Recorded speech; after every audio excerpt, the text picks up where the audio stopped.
MSA started 3 years ago. I remember MSA's first act of service was to plan the Eldoret City Marathon. We had just come from doing the Wild Athletics Under 21. A marathon was the next natural opportunity. So when I spoke to my good friend Moses Tanui, it was easy. I mean, he was happy for us to execute and do Eldoret City Marathon. And that was a good space again to confirm our deep intent to look into the business of sports. It was very, very important to go again and see how seriously the competitors had trained, how ready they were for the marathon, the kind of effort they put in, the kind of fundraising they had to do to even get into the marathon, and then not have a very good grasp of what to do with their winnings. And that has been the foundation and reason why Momentum Sports has been. So that is how it started. It started by sitting down and feeling very audacious about being these people who can monetize sports. Why can't a sportsman actually have economic gain? A sportsman can have economic gain. It's not only social gain. So yeah, Momentum Sports Africa became.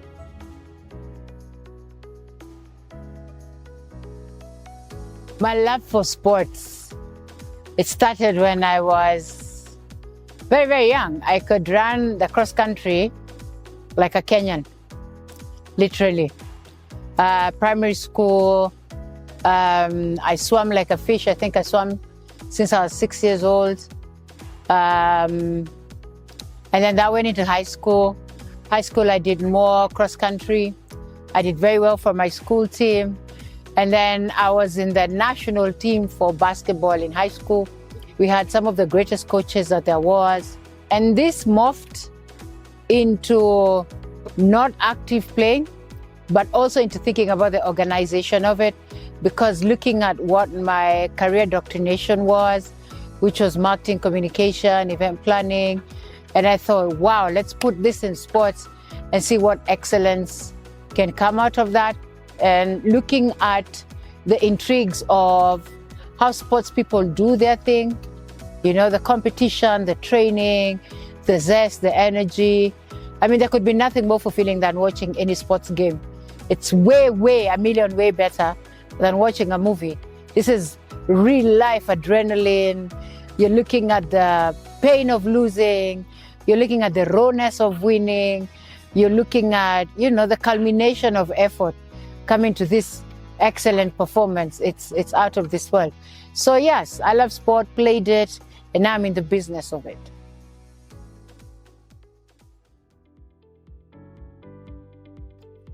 I can call it two words, rewarding potential. That is who we are. We are rewarding potential by an incremental value of commercialization. It goes beyond just what's happening on the field now. And now we are being very intentional about economic gain. Let's make money. Let's make money like the rest of the world. Let's make money.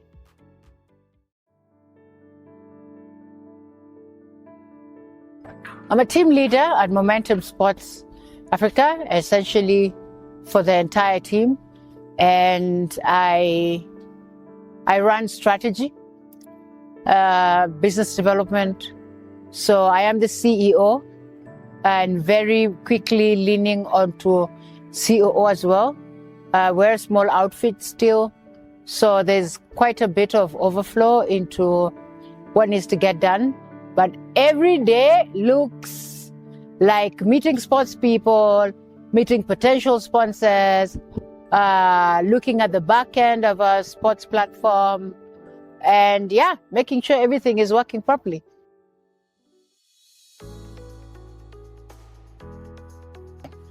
So Beyond the Game came to life because of the need to talk about the gaps that are already existing They're right here, but we choose to ignore them because there has never been a proper cultural fit in terms of thinking of sports in terms of business.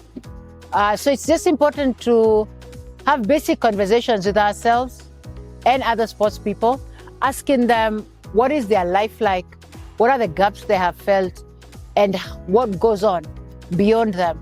Because there's a very good structure in terms of how you plan to be excellent in your craft. But nobody talks about what to do when you're away from the game. So beyond the game is really a speaking space. It's like talk therapy, where we're articulating each and every element that makes for the strategic business unit that is a sports person, and now how those things come to fit in and become something spectacular. So that was really the inspiration, so that this conversation stops being just between the sports people, but let us also make it viral and make it as rabid as it can. So everybody talks about it, and then change will effect.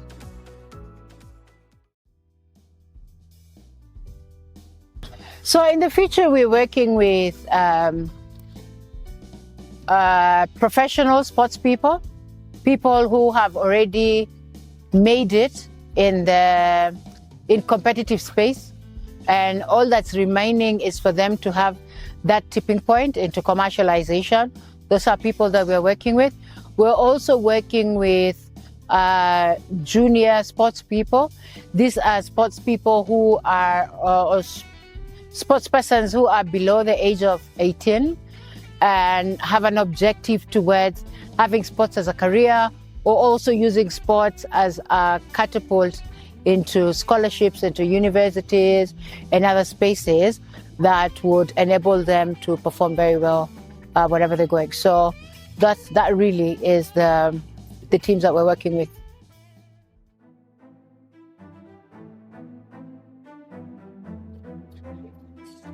It's after the game, then what?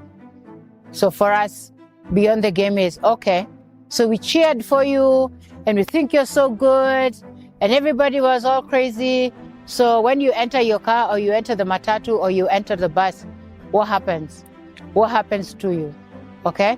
So beyond the game is about extending your shelf life. It's about creating value away from the pitch. This is who we are. You are the on-field MVP. MSA is the off-field MVP. And so we want to have this little marriage that makes sure that you're of value beyond. We want to be able to take that excellent performance and see how it can translate into value, perhaps with brands that are in fitness, lifestyle brands. Somebody can use you as a vehicle to be, to talk about that it is the grit and the strength and the labor of love that actually gets you to do what you do. And many brands, many partners, many conversations would be a great fit for that. So it is your conversation beyond the game. Of course, we'll celebrate you extremely on the game, but our core business is talking to you about what happens beyond the game.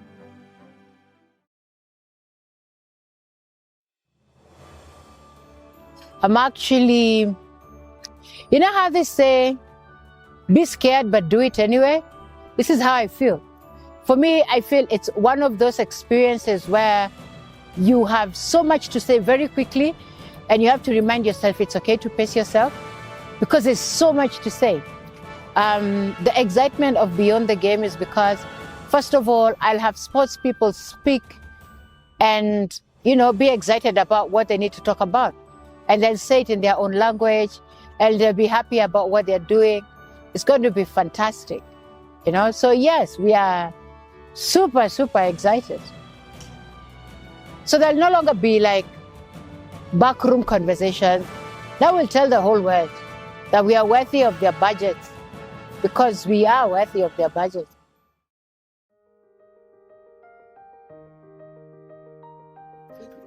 All-roundness, excellence on the field, excellence off the field. Because it's a job like any other. Why can't you make good money out of it and stay at it until you retire? So a good athlete is one who can make money on the field and off the field.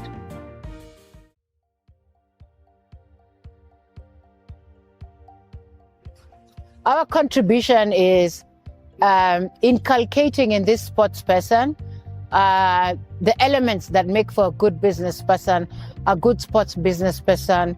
We take you through an understanding of what is required for you, of a legal entity, of financial literacy, of a person who understands what it means not to dope. You don't really need to enhance energy for your performance. We talk to you about data intelligence, how you represent yourself as a brand on social media. We talk to you about competitive psychology, understanding that your ego and the understanding of the elements of competition and where they sit in your life. We talk about social and cultural integration. When you're competing with people who are not from your immediate society, how should you dispose yourself? How should you look? The core essence of the, let me say, the value chain process, the MSA factory function, is to make sure that this athlete can come to us as a raw product straight from the field. Tunaosha, we polish, put fine dressing, and then we put you in the marketplace. So no brand will ever come and complain and say, oh, you have no idea how to adhere to a contract. Oh, you got money, but now you're representing broke. Oh, you don't know how to maintain your ego.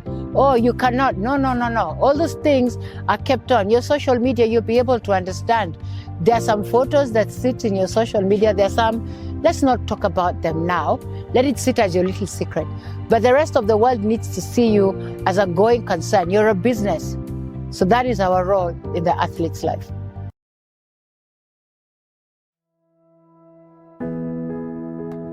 Because the winnings are sporadic, out there, sometimes and wherever, then there's no way you can be a description or an element that can be desired in terms of business of sports.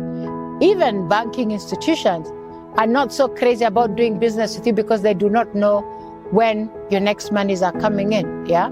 But it's about structuring, yeah? So even for the sports person, they underscore the need to learn how to be a business person. Why? I'll earn money until the next time I'll go on. Until you forget that you have a shelf life. You can only be competitive until a certain time. So what happens after that? So all these monies you're earning here very, very quickly, you need to be able to extend them for a longer time so that you're able to have this money translate. Invest wisely. If you look at the global marketplace for sports people, serious businesses are run by athletes, okay? Partnerships with clothing wares, partnerships.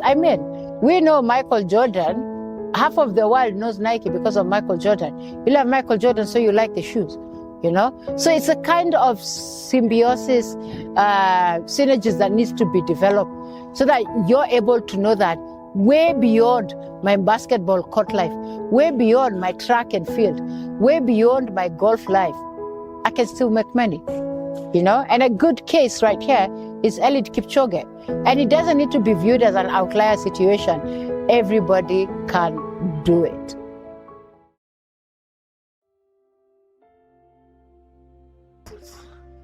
Everything is driven by data. Your performance as a sports person is what determines how we can translate your value. And you have to capture everything. So it doesn't look like it's an opinion or somebody's different nuances or emotions. No, data drives marketplace conversations. So at every given opportunity, we want to collect information about the sports person. We even want to know how many calories of nutrients you're taking. What is your balance like? What are your habits like? Because at the end of the day, if you're going to be put in a marketplace where your coach is not your mouthpiece, then empirical evidence is going to be your resume. Yeah? So for us, data is very important.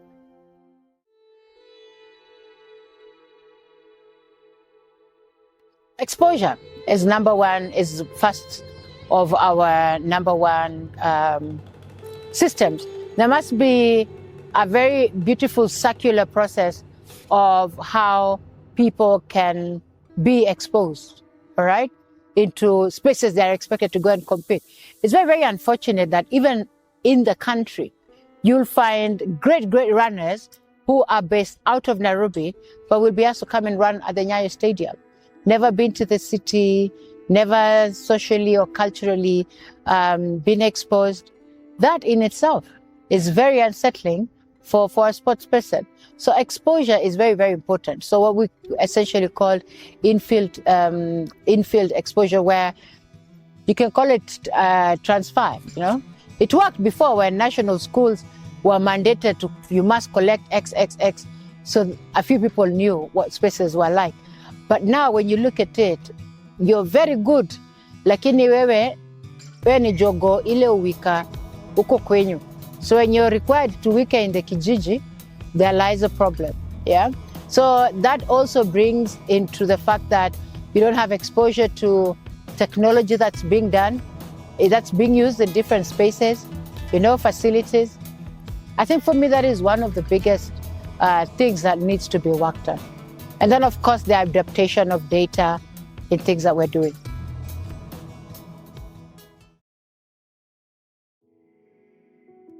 I love watching rugby. There is intensity, an amazing intensity there.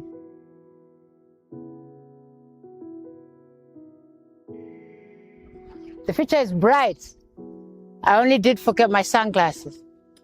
There's going to be a lot of conversation because I know there's a huge gap with all the storytelling that sports people want to partake in. There's a lot that's inside that needs to get out in terms of what our sports people think would have been done different. So what we can promise is there's going to be many conversations. Some will be more intense, some will be very emotional, some will be celebrating great wins, some will be just sitting down here and feeling the pain of the frustration. But the truth is, at the end of the day, it will be driven towards finding solutions. And we are very happy to engage with everybody. All our fans are a big component of the sporting world. So their insights, your insights are so welcome. So let's talk about it. And also, we are happy to hear what guys wanna hear, who they wanna meet, and the kind of conversation they wanna hear from them.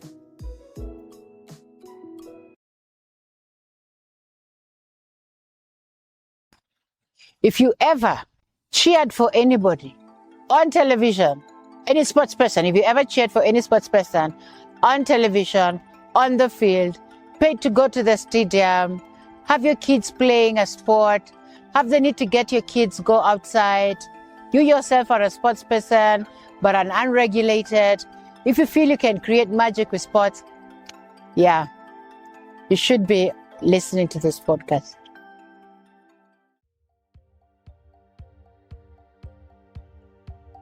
No, I'm not going to tell you who's going to be on the second episode. What I can tell you is, and that's a promise, people who will sit with me are going to be very seasoned sports people, people of great authority, people who have got insights that will change how you think and how you do what you do. Okay? So I think let me keep you looking forward to the second one and the third one and the fourth one. The promise of the fact that we can have anybody, even the ones you imagine cannot come, will be here. And then join us, be curious, join us, listen, and give us your ideas as well. Thank you.